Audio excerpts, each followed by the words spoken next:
મહેસાણામાં શહેરમાં લુખ્ખા તત્વો સામે આતંકની ઘટના બની હતી। શહેરના એ ડિવિઝન પોલીસ સ્ટેશન વિસ્તારમાં લુખ્ખા ગુંડા તત્વોનો આતંક જોવા મળ્યો હતો।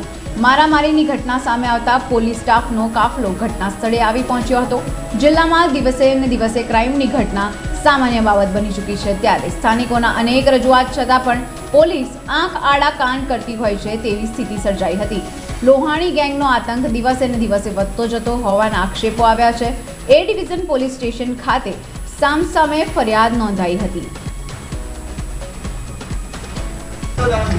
મારો આ બનાવ આ લોહાણી ગેંગ જે કસ્બામાં રહેશે અને જે આપણા નવા પરિપત્રમાં એમનું નામ બહાર પાડેલું જ છે અને આ આખી ગેંગ બનાવેલી છે અને આ ગેંગની લેડીઝો અમારા મહેલામાં આવી અને એક મારી બહેન જે નાની યાસ્મીના કરીને છે તે સિવિલમાં દાખલ છે અને મને આ લોકોએ મારી અહીંયા મહેલામાં આવ્યા હતા અને આ લોકો મારઝૂડ કરી અને મારઝૂડ કર્યા પછી આ લોકો લેડીઝો જતી રહી અને ખોટા અમારા ઉપર કેસ કરે છે।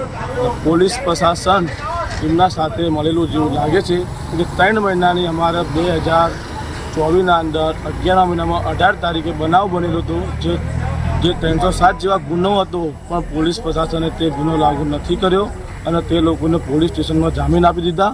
તેનું પરિણામ આજે આ સારું નથી થયું અને હજુ પણ અમારા મર્ડર થાય એવી વાત છે અને આગળ પણ આ વાતાવરણ ડોલાય નહીં। મહેસાણાના અંદર આવા પ્રશાસનો ઉપર અસામાજિક તત્વો છે જે લુખ્ખાગરી કરે છે, જે જુગાર, દારૂ, બુટલેગરો છે, એમડી ડ્રગ્સ એવા ધંધાઓ કરે છે અને તે લોકો મહેસાણાના અંદર કુખ્ખાર આવી ગેંગ છે જે બહુ ખતરનાક અને કુખ્યાત છે। તે બધા અહીંના માણસો ડરે છે। તેમના ઉપર કમસે કમ 30થી 35 કેસો કોર્ટમાં ચાલે છે।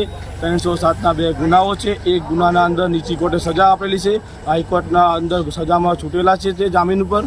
તે પાત્ર હું પોલીસ પ્રશાસનને કહેવા માગું છું કે અમારે ક્યાં જવાનું, અમે એક સામાજિક નાગરિક તરીકે કાર્યકર્તા છીએ, એટલે અમે એક નાગરિક તરીકે છીએ। અમારે ક્યાં જવાનું, પોલીસ પાસે ના જઈએ તો ક્યાં જવાનું, અમારું બીજું કોઈ નથી, એટલે અમે પોલીસને મદદ માંગીએ છીએ। પણ વારંવાર અમારે અરજી કર્યા, અમે અરજીઓ કરી પણ અમારે એનું જવાબ આપ્યું નથી। 3 મહિના જવાબો આપે છે અને જવાબને અમને ધિક્કારી નાખે છે। એટલે અમારે ક્યાં જવાનું, એટલે અમને ન્યાય આપવા વિનંતી।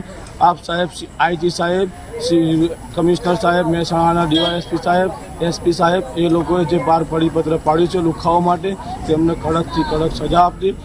એ કુટુંબી 2 નંબરની આવક ધરાવતા કુટુંબી પોક્ટે વય છે, તે પૈસાવાળા છે, તે પૈસા આપી અને એનું કામ કરી લે છે અને અમારે ક્યાં જવાનું અને અમને ન્યાય મળતું નથી। તે માટે હું મારા મુવત્તફલીના બધા માણસો છે તે લઈ અને કાલે હું એક અરજી કરવાનો છું। એ બી પણ હું પ્રેસ રિપોર્ટર સાથે મળી અને આપીશ અને ના હોય તો પછી હું સાહેબ પોતે હર્ષ સંઘવી સાહેબ પાસે અને આઈજી સાહેબ, ડીજી સાહેબ પાસે પોતે હું જઈશ અને એની રજૂઆત કરીશ અને મને ન્યાય આપવા વિનંતી।